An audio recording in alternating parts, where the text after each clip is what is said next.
I'm like a cam girl, but not as much anymore. I did it a lot more back a few years ago. Through that, found a couple like sugar daddy type relationships. And then now I'm working as a dancer at a club. I still want to get into other forms of sex work as well, so I would like to become a dominatrix once I have the resources to go to a course and actually understand. Like, I am a dominant person, but I need to understand, obviously, the safety around especially certain kinks and certain practices. From what I understand about any laws that I've recently had a conversation about, is that when they get passed, it's because of protests, and either it's because for capitalist reasons or whatever. But if it's on something that I usually am supporting, it's usually for a reason that we are protesting for it, and they give us a band-aid. And I think the laws that are in place aren't enforced, or we don't have the resource to pursue them. So yes, I could fight with PayPal and sue them for banning me for life, but really, what am I going to get out of that? People like police officers assault sex workers, or people in power assault sex workers, or because who's going to let that report go through? Who's going to fill out the report? Who's going to pursue it? Unless you know somebody who will push for it and likely lose their job because of it. I think one of the biggest things is that there was a huge boom during COVID, because before this, it was all done by word of mouth. We were constantly just connecting with each other through FetLife, through campsites, through sexy clubs or strip clubs, and like meeting people that we knew how to talk to about it. Nowadays, there's a lot of gatekeeping. There's a lot of, I'm better than you and I made more money than you, so I'm not going to share information. These clubs have not included or not improved with the online space. So anything in person, escort wise, and like anything kind of sketchy for websites is hard to get online or not get shadow banned. The online shift, if it was for the sex workers, would be great. It didn't improve our safety. No. It gave guys ways to actually go after us more. Absolutely. And us have zero protection on it.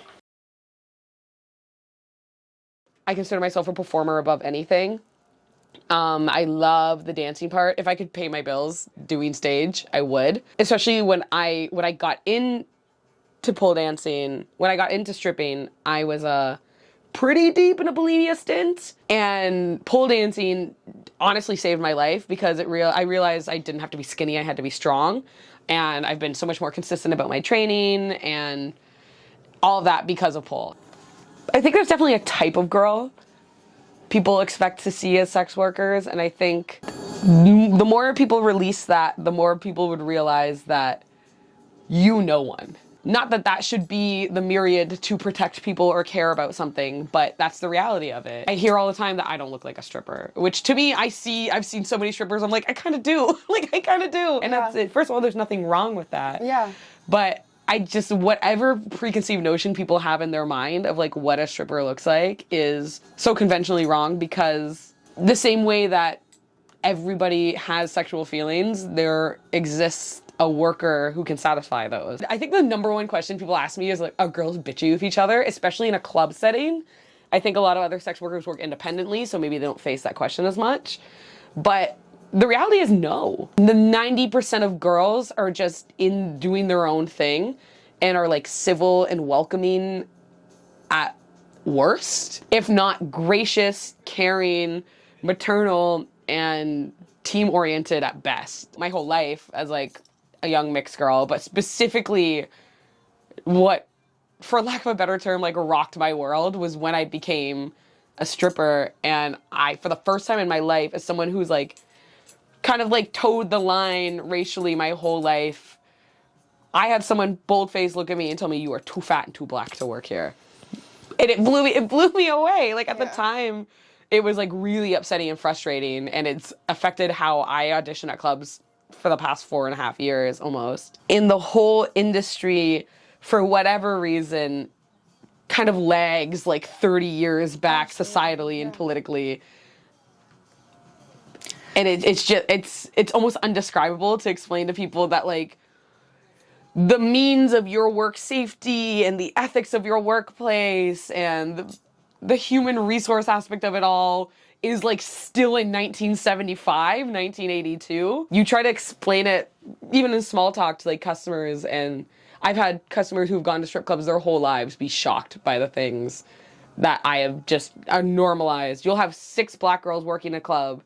because that's the club's black girl quota. And on the wall, it will just say no braids, no buns, no afros. I always tell people that like stripping helped me go from like a girl to a woman. It gave me the confidence both in myself and other women that I just didn't have out of the fact I just wasn't surrounded by a lot of women in my day to day. I worked in male dominated fields like animation and nerd stuff, and it was just like boys around me. So it was my first time kind of like being in a girls club. It definitely made me gayer. It for sure, there were a lot more women in my life on an average day and a lot more feelings working at a strip club.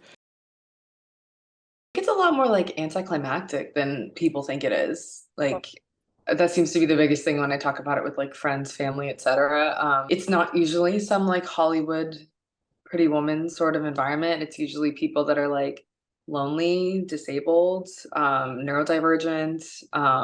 It's very human, I think, in a way that people like, it's a lot less glamorous than people think. And like oftentimes a lot more wholesome than people would think, which I think is pretty cool. It speaks to like how, I don't know, how difficult intimacy is and how like human intimacy is. I think it's a lot more like normal than people think it is. And I also think that uh more people are doing it than I think people realize.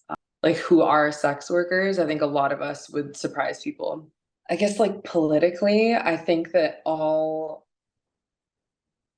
regulation surrounding sex work, especially obviously full service, is missing the mark in most cases. And it's really unfortunate. Like, I think, again, people's lack of education on these things really harms all of us because the people that are in charge and making these rules don't know enough. Like when they removed Backpage, like that removed a really safe, verified site that people could like put an ad on, and then where do those people go? So I understand the thought of like women might be trafficked on here, but like shutting down the whole site doesn't fix that. It's literally like even just saying this out loud is crazy because we're so far from this, but having like we need to listen to sex workers. We need to like ask sex workers questions because people really don't know enough. We were saying like sex trafficking is always the argument, and like I am one of these like faceless statistics that was human trafficked underage, and like I think because of that my opinions on sex work are generally surprising for like detectives I've worked with, people that were on my case, family that knows the very small amount that know, because there's just no correlation. Like there's a really, really big difference between being like an adult entertainer in a club or like a full service call girl and having like rights stripped away. Like there's no correlation. Like, at least in those places, like men, the eyes of the law, everybody knows men are coming to see us. If you're in a bar and something happens, like who has your back?